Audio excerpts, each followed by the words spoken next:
Hello friends, அனைவருக்கும் வணக்கம். Group 1 எக்ஸாமுக்கான notification ஒரு 4 டேஸ்க்கு முன்னாடி வந்துருந்துச்சு. எல்லாருமே பார்த்துருப்பீங்க. ஸோ இந்த எக்ஸாம் பொறுத்த வரைக்கும் நமக்கு ஜூன் 15ஆம் தேதி எக்ஸாம் நடக்க இருக்குது. ஸோ இதுக்கான நோட்டிஃபிகேஷன் நமக்கு ஏப்ரல் 1ஆம் தேதி வந்துருந்துச்சு. இன்னும் நமக்கு டைம் பொறுத்த வரைக்கும் ஒரு 70 டேஸ் தான் நமக்கு டைம் இருக்குது. ஸோ இந்த 70 டேஸில் இந்த எக்ஸாமை கிளியர் பண்ண முடியுமா அப்படின்னு பார்த்தீங்க அப்படின்னா, ஸோ அது ரெண்டு விஷயத்தை பொறுத்து இருக்குது. இப்போ நம்ம என்ன ஸ்டேஜில் இருக்கோம் அப்படிங்கிறத பொறுத்து இருக்குது. ரெண்டாவது, அடுத்து வரக்கூடிய 70 நாளில் நம்ம எப்படி யூஸ் பண்ணுறோம் அப்படிங்கிறதையும் பொறுத்து இருக்குது.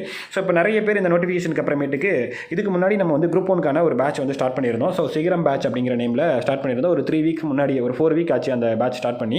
ஸோ அதுதான் கரெக்டான டைம். கரெக்டாக ஒரு 3.5 மாதம் டைம் இருக்கிறப்ப, ஒரு 100 நாள் இருக்கிறப்ப அந்த பேட்ச் அப்படிங்கிறத ஸ்டார்ட் பண்ணியிருந்தோம். ஸோ யார் ஜாயின் பண்ணுறதா இருந்தாலும் இப்போயே ஜாயின் பண்ணிக்கோங்க. இப்போலேருந்து படிச்சிங்க அப்படின்னா தான் கரெக்டாக உங்களுக்கு படித்து கம்ப்ளீட் பண்ணுறதுக்கு கரெக்டாக இருக்கும் அப்படின்னு சொல்லியிருந்தோம். ஸோ நிறைய பேர் அப்போ மிஸ் பண்ணவங்க நிறைய பேர் இப்போ நோட்டிஃபிகேஷன் வந்ததுக்கு அப்புறமேட்டுக்கு நிறைய பேர் கேட்டுட்டு இருந்தீங்க. ஸோ இப்போ அந்த பேட்சில் ஜாயின் பண்ண முடியாது. ஏன்னா 3 வாரம் போயிடுச்சு இல்லையா? ஸோ அப்போ ஃபாலோ பண்ணுறது கரெக்டாக இருக்காது. ஸோ நிறைய பேர் திருப்பி கேட்டுக்கிட்டனால இப்போ அதுக்கான செகண்ட் பேட்ச் அப்படிங்கிறது நம்ம ஸ்டார்ட் பண்ணுறோம். ஸோ இப்போ அந்த 70 டேஸ் இருக்குது. அந்த 70 டேஸில் எப்படி இதை சரியாக யூஸ் பண்ணணுமோ, எப்படி பயன்படுத்தணுமோ, எப்படி நம்மளை பயிற்சி பண்ணி தயார்படுத்தி நம்ம கொண்டு போக முடியுமோ, அதுக்கேற்ற மாதிரி இந்த ஒரு ஷெடியூல் அப்படிங்கிறது உங்களுக்கு இருக்கும். சரிங்களா? ஸோ அந்த ஷெடியூலுடைய ஃபார்மேட் தான். பட் ஆனால் இப்போ இருக்கக்கூடிய டைமுக்கு ஏற்ற மாதிரி இதில் டேட்டில் நம்ம சேஞ்சஸ் அப்படிங்கிறது பண்ணி இதை கொண்டு வந்திருக்கோம். ஸோ குரூப் 1க்கு படிக்கணும்னு நினைக்கக்கூடியவங்க, ஸோ அந்த பேட்சில் ஜாயின் பண்ண முடியாமல் இப்போ இந்த நோட்டிஃபிகேஷனுக்கு அப்புறமேட்டுக்கு இதுக்கேற்ற மாதிரி நான் ப்ரிப்பேர் பண்ணி கொண்டு போய் இது கம்ப்ளீட் பண்ணணும் அப்படின்னு நினைக்கிறவங்க இந்த பேட்சில் ஜாயின் பண்ணிக்கோங்க. ஸோ இது உங்களுக்காக தான், நிறைய பேர் கேட்டுக்கிட்டனால தான் இந்த பேட்ச் அப்படிங்கிறது நம்ம ஸ்டார்ட் பண்ணுறோம். சரிங்களா? இது கொஞ்சம் எக்ஸ்ட்ரா ஒர்க்கு தான். பட் இருந்தாலும் நிறைய பேர் கேட்டுக்கிட்டனால இந்த எக்ஸ்ட்ரா ஒர்க்கும் எடுத்து இப்போ நம்ம பண்ண போகிறோம். சரிங்களா? ரைட். ஸோ இந்த எக்ஸாமுடைய பேசிக்கான சில டீட்டெயில் பார்த்துடலாம். அதுக்கப்புறமேட்டுக்கு இந்த பேட்சில் ஷெடியூல் எப்படி கொடுத்துருக்கோம், எப்படி ஃபாலோ பண்ணணும் அப்படிங்கிறத பார்த்துடலாம். அதுக்கப்புறம் எப்படி ஜாயின் பண்ணணும் அப்படிங்கிறதையும் பார்த்துடலாம். ஸோ இந்த எக்ஸாம் பொறுத்த வரைக்கும் நமக்கு ஏப்ரல் 1ஆம் தேதி நோட்டிஃபிகேஷன் வரும்னு சொல்லியிருந்தாங்க. அதே மாதிரி கரெக்டாக வந்துருச்சு. ஸோ இதுக்கான எக்ஸாம் டேட் ஆல்ரெடி சொன்ன அதே டேட் தான், ஜூன் 15ஆம் தேதி நமக்கு எக்ஸாம் டேட் இருக்க போது இன்னொரு 70 டேஸ் அப்படிங்கிறது டைம் இருக்குது. சரிங்களா? இதுக்கான வேகன்சி பொறுத்த வரைக்கும் 70+ அப்படிங்கிறது போட்டிருக்கேன். ஸோ நோட்டிஃபிகேஷனில் 70 அப்படிங்கிறது கொடுத்துருந்தாங்க. ஏன் ப்ளஸ் போட்டிருக்கேன் அப்படின்னா, இந்த நோட்டிஃபிகேஷன் இனிமேல் இன்க்ரீஸ் ஆகிறதுக்கான வாய்ப்புகள் அப்படிங்கிறது இருக்குது. இன்னொரு 10 to 15 வேகன்சி கூட இன்க்ரீஸ் ஆகலாம். 10 to 20 வேகன்சி கூட இன்க்ரீஸ் ஆகலாம். சுச்சுவேஷனை பொறுத்துன்னு வச்சுக்கோங்களேன். ஸோ இப்போதைக்கு 70 வேகன்சி அப்படிங்கிறது இருக்குது. 70 வேகன்சி ஒரு நல்ல வேகன்சியா, பெஸ்ட்டான வேகன்சியான்னு கேட்டால், இதுக்கு முன்னாடி ஒரு 45 வேகன்சி, 50 வேகன்சி, 40க்குள்ள 50க்குள்ளலாம் வந்திருக்கு. சரிங்களா? அதோட கம்பேர் பண்ணி பார்க்கும்போது 70 வேகன்சிங்கிறதே ஒரு நல்ல வேகன்சி தான். இன்னும் இது ஃபைனல் வேகன்சியை பார்த்தீங்க அப்படின்னா இன்னும் ஒரு 10 to 15, 20 வேகன்சி கூட இன்க்ரீஸ் ஆகலாம். சுச்சுவேஷனை பொறுத்து எவ்வளோனா நமக்கு இன்க்ரீஸ் ஆகலாம். சரிங்களா? அதே மாதிரி இதோட எக்ஸாம் பேட்டர்ன் பொறுத்த வரைக்கும், இந்த பிலிம்ஸ் ஃபார்மேட் பொறுத்த வரைக்கும் நமக்கு 175 ஜென்ரல் சீரிஸ். ஸோ அதில் நமக்கு சயின்ஸு, சோசியல் அண்ட் சோசியலில் பார்த்தீங்க அப்படின்னா ஹிஸ்ட்ரி, பாலிட்டி, எக்கனாமிக்ஸ், ஜியாகிரஃபி அப்படிங்கிற மாதிரியான எல்லா சப்ஜெக்ட்டும், தமிழ்நாடு ஹிஸ்ட்ரி, தமிழ்நாடு அட்மினிஸ்ட்ரேஷன் அப்படிங்கிற மாதிரி எல்லா சப்ஜெக்ட்டும் உங்களுக்கு இருக்கும். சரிங்களா? அதே மாதிரி மேக்ஸில் உங்களுக்கு 25 கொஸ்டின்ஸ் அப்படிங்கிறது உங்களுக்கு கேட்க போகிறாங்க. அந்த 25 கொஸ்டின்ஸ் மட்டும் தான் உங்களுக்கு 10ஆம் வகுப்பு தரம். மற்ற கொஸ்டின் எல்லாமே உங்களுக்கு டிகிரி லெவலுங்கிறது மீனிங் என்னன்னா, நம்ம வெறும் ஸ்கூல் புக்கு மட்டும் நமக்கு போதாது. ஸ்கூல் புக்கை தாண்டியும் கேள்விகள் அப்படிங்கிறது கேட்பாங்க. ஸ்கூல் புக்கில் இருந்து ஒரு 40 to 50% கொஸ்டின்ஸ் நம்ம எதிர்பார்க்கலாம். So base school book. சரிங்களா? அதை தாண்டி நம்ம மார்க் எடுக்கிறதுக்கு ஸ்கூல் புக்கை தாண்டியும் கொஞ்சம் படிச்சிருக்கணும். ஸோ அதுக்கேற்ற மாதிரி கொஞ்சம் இந்த எக்ஸாம் பொறுத்த வரைக்கும் நமக்கு அந்த ஸ்மார்ட் ஒர்க்கிங் அப்படிங்கிறது நல்லாவே ரோல் ப்ளே பண்ணும். ஏன்னா நமக்கு குரூப் 4 மாதிரியான எக்ஸாமில் டோட்டலி ஹார்ட் ஒர்க் தான். நமக்கு ஸ்கூல் புக்கு தான் தெரிஞ்சிருச்சு. அப்போ அந்த ஸ்கூல் புக்கு யார் வாங்குன்னு படித்து முடிக்கிறாங்க, எவ்வளோ டைம் ரிவிஷன் பண்ணுறாங்களோ அதை பொறுத்து இருக்குது. பட் ஆனால் அந்த குரூப் 1 பொறுத்த வரைக்கும் நீங்கள் ஈஸியாக கிளியர் பண்ணலாம். சரிங்களா? அதாவது ஓரளவுக்கு ஒரு ஸ்மார்ட் ஒர்க் பண்ணி ஓரளவுக்கான ஒரு இது கொடுத்தோம் அப்படின்னாலும் கிளியர் பண்ணலாம். எப்படி கிளியர் பண்ணலாம் அப்படின்னா, அதுக்கேற்ற மாதிரி அந்த எக்ஸாம் பேட்டர்னுக்கு ஏற்ற மாதிரி எந்தெந்த ஏரியாலாம் கேட்கறதுக்கு வாய்ப்பு இருக்குது, எதுக்கெல்லாம் இம்பார்ட்டன்ட் அதிகமாக கொடுக்கணும், எதுக்கு லெஸ் இம்பார்ட்டன்ட் கொடுக்கணும், எந்தெந்த ஏரியாலாம் மிஸ் பண்ணக்கூடாது, எந்தெந்த ஏரியாக்கெல்லாம் அவுட் ஆஃப் சோர்ஸில் ப்ராப்பராக கவர் பண்ணியிருக்கணும், இப்படிங்கிறதெல்லாம் வச்சு அண்ட் ஆப்ஷன் எலிமினேஷன் இதெல்லாமே வச்சு கரெக்டாக அடித்தோம் அப்படின்னா இதுலேயே நம்மளால் ஒரு நல்ல ஸ்கோர் எடுத்து கிளியர் பண்ண முடியும். சரிங்களா? ஸோ இதுக்கான கட் ஆஃப் பொறுத்த வரைக்கும் எவ்வளோ வரதுக்கு வாய்ப்பு இருக்குன்னா, ஒரு 155+. அதாவது நமக்கு கட் ஆஃப்ங்கிறது ஒரு சேஃப் ஸ்கோர் அப்படின்னு வச்சுக்கலாம். சரிங்களா? கட் ஆஃப் இவ்வளோ தான் வருங்கிறது இல்லை. அது கொஸ்டின் பேப்பரை பொறுத்து சேஞ்ச் ஆகும். ஒரு 155+ அப்படிங்கிறது ஒரு நல்ல ஸ்கோர், சேஃப் ஸ்கோராக இருக்கும். 150+க்கு வாய்ப்பு இருக்கும். 155+ அப்படிங்கிறது ஒரு நல்ல சேஃபான ஒரு ஸ்கோராக இருக்கும். சரிங்களா? இந்த பேட்சை பொறுத்த வரைக்கும் டோட்டலாக எல்லாமே பைலிங்குவல் தான். ஸோ இதுக்கான மெட்டீரியல்லேருந்து, இதுக்கான கரண்ட் அஃபேர்ஸ் பிடிஎஃப்லேருந்து, இதுக்கான அவுட் சோர்ஸ் பிடிஎஃப்லேருந்து, அதே மாதிரி இதுக்கான கொஸ்டின்லேருந்து எல்லாமே உங்களுக்கு பைலிங்குவலாகவே இருக்கும். சரிங்களா? ஸோ இங்கிலீஷ் மீடியம் ஸ்டூடெண்ட்டும் இதை ப்ராப்பராக நீங்கள் யூஸ் பண்ணிக்கலாம். அதே மாதிரி இதுக்கான மெட்டீரியல் படிக்கிறதுக்கான ஸ்டடி மெட்டீரியலில் கரண்ட் அஃபேர்ஸ் பார்ட்டை பொறுத்த வரைக்கும் அதுக்கான ப்ராப்பரான பிடிஎஃப் மெட்டீரியல் அப்படிங்கிறது நாங்களே உங்களுக்கு ரெடி பண்ணி அனுப்பிடுவோம். ஸோ அதுக்கு நீங்கள் தேடி அலையணும் அப்படிங்கிற அவசியம் இல்லை. அது மட்டும் நீங்கள் ப்ராப்பராக கவர் பண்ணிவிட்டு ஒவ்வொரு டெஸ்ட் எழுதுனீங்க அப்படின்னாலே போதுமானது. ப்ளூ பிரிண்ட் அப்படிங்கிறது ஸோ ஒவ்வொரு சப்ஜெக்ட்டுக்கும் எவ்வளோ கேட்பாங்க அப்படிங்கிறது அப்படிங்கிறது நம்ம வந்து கொடுத்துருக்கோம் சரிங்களா. இதில் அதிகமான கொஷின்ஸ் எதுலேருந்து கேட்குறாங்க அப்படின்னா வந்துட்டு நம்ம ஃபஸ்ட்டு ஃபோக்கஸ் வந்து எதுவாக இருக்கணும்னா மேக்ஸ் தான். மேக்ஸ் 25 கொஷினாக இருந்தாலும் இது 10th ஸ்டாண்டர்ட் லெவல் 25 கூட நம்மளால் எடுக்க முடியும் சரிங்களா. ஃபஸ்ட்டு ஃபோக்கஸ் அதுவாக தான் இருக்கணும். அதுக்கப்புறம் நமக்கு இந்த சயின்ஸ் சோசியல் சயின்ஸ் பக்கம் போனோம் அப்படின்னா சயின்ஸை பொறுத்த வரைக்கும் நம்ம வந்து கடைசி ஆப்ஷனாக வச்சுக்கலாம். சயின்ஸ் ஏன்னா ரொம்பவே கம்மியான கொஷின் தான் இப்போ வந்து நமக்கு வந்து கேட்குறாங்க. முதல்ல இருந்ததை விட இப்போ கம்மியான கொஷின் தான். கடைசி ஆப்ஷனாக சொல்லப்போனால் நம்ம ஸ்கிப் பண்ணுற ஒரு ஆப்ஷனாக கூட நம்ம வந்து வச்சுக்கலாம் சரிங்களா. இருந்தாலும் அதில் சயின்ஸை பொறுத்த வரைக்கும் முக்கியமான டாப்பிக்கை மட்டும் கவர் பண்ணி அதை வந்து நம்ம வச்சுக்கிட்டோம் அப்படின்னாலே போதுமானது.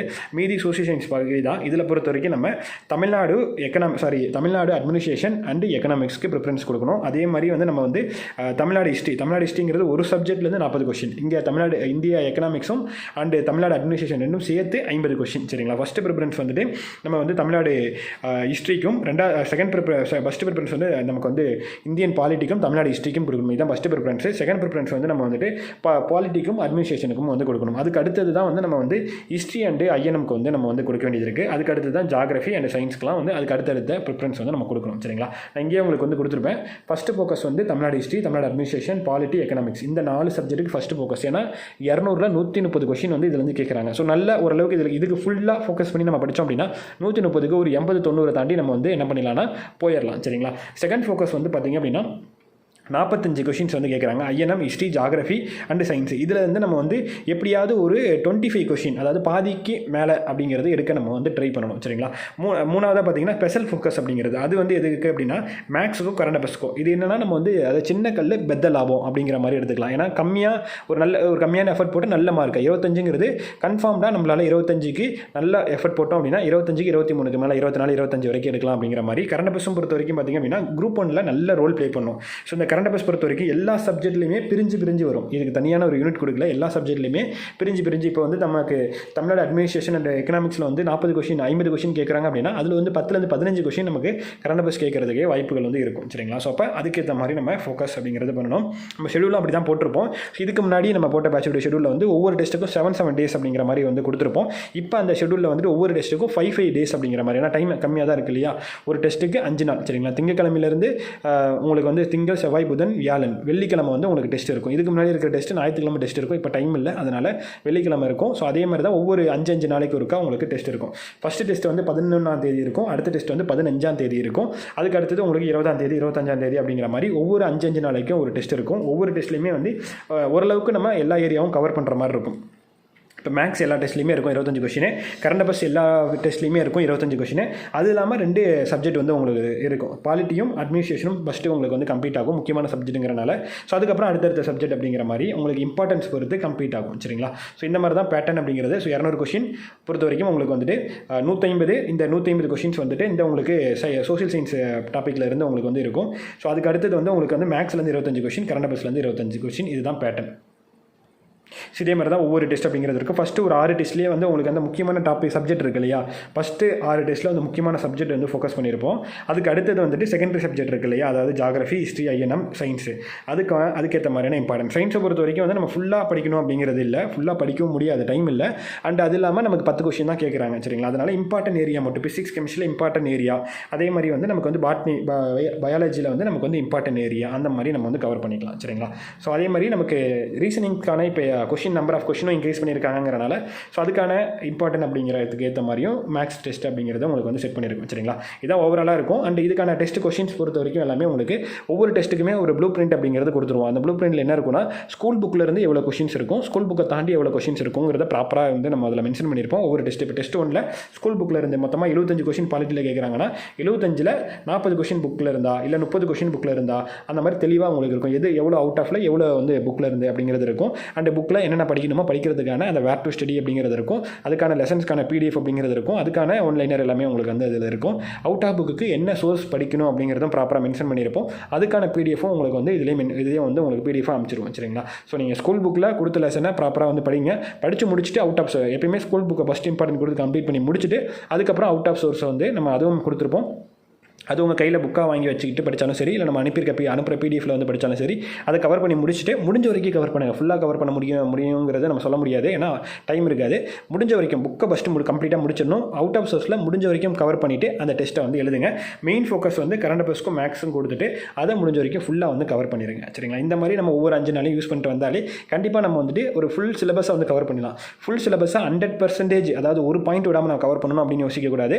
ஆனால் ஃபுல் சிலபஸை நம்மளால் முடிஞ்ச வரைக்கும் கவர் பண்ணணும் அப்படிங்கிறத நம்ம வந்து யோசிக்கணும். ஏன்னா இதில் வந்து 200க்கு 200 எடுக்க முடியாது.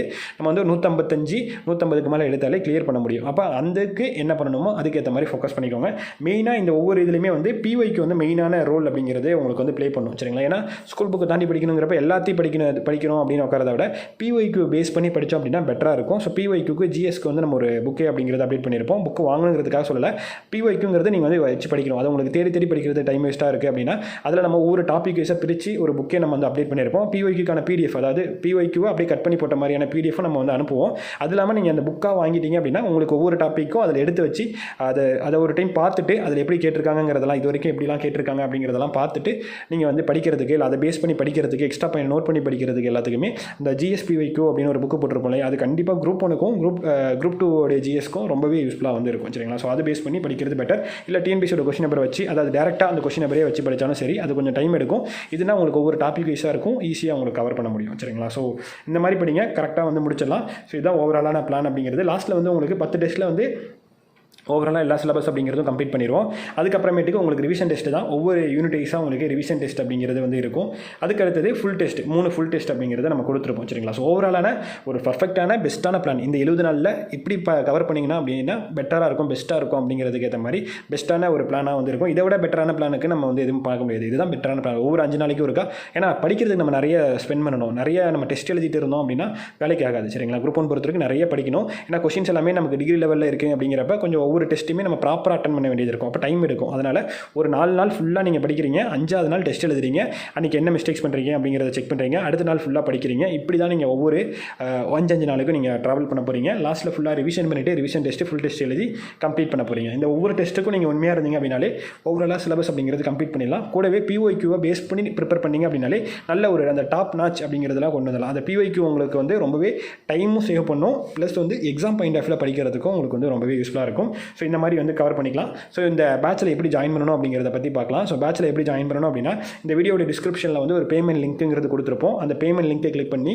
அதில் இதுக்கான ஃபீஸ் அப்படிங்கிறது 1000 rupees. ஸோ இதுக்கான ஃபீஸ் அப்படிங்கிறது 1000 rupees. ஸோ அந்த பேமெண்ட் எப்படி பண்ணணும் அப்படின்னா டிஸ்கிரிப்ஷனில் இதுக்கான பேமெண்ட் லிங்க் இருக்கும். அதை கிளிக் பண்ணிங்க அப்படின்னா name, phone number, email ID fill பண்ணிவிட்டு அந்த லிங்க்கில் பே பண்ணிடுங்க. பே பண்ணி முடிச்சுட்டு நம்மளுடைய அகாடமி நம்பர், ஸோ இங்கே ஷோ ஆகிருக்கு இல்லையா, 9080180613, இந்த அகாடமி நம்பருக்கு நீங்கள் பேமெண்ட் பண்ண ஸ்க்ரீன்ஷாட்டை பேமெண்ட் பண்ணோடனே ஒரு கன்ஃபர்மேஷன் வந்து உங்களுக்கு ஒரு மெயிலுக்கும் கன்ஃபர்மேஷன் வந்துடும். அப்படி பேமெண்ட் பண்ணி முடிச்சோடனே உங்களுக்கு ஸ்க்ரீன்லேயே வந்து ஐடியோட உங்களுக்கு வந்து ஷோ ஆகும். ஸோ அதை ஒரு ஸ்க்ரீன்ஷாட் எடுத்தாலும் சரி, இல்லை அதை மிஸ் பண்ணிட்டீங்க அப்படின்னா உங்களுக்கு மெயிலுக்கு ஒரு கன்ஃபர்மேஷன் வந்துருக்கும்.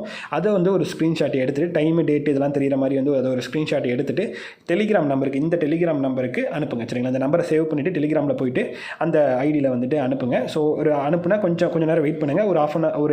ஒரு ஆஃப் டேக்குள்ளே மேக்ஸிமம் உங்களுக்கு லிங்க் அனுப்பிடுவாங்க. ஏன்னா தமிழ் புக்குக்காக நிறைய பேர் வந்து அனுப்பிட்டு இருக்காங்க, அதனால் கொஞ்சம் டைம் ஆகலாம். ஸோ அனுப்பி ஒரு ஆஃப் டேக்குள்ளே உங்களுக்கு வந்து அனுப்பிடுவாங்க. ஸோ பேட்ச் வந்து நாளைக்கே ஸ்டார்ட் ஆகுது. சரிங்களா? டைம் இல்லை, நாளைக்கே ஸ்டார்ட் ஆகுது.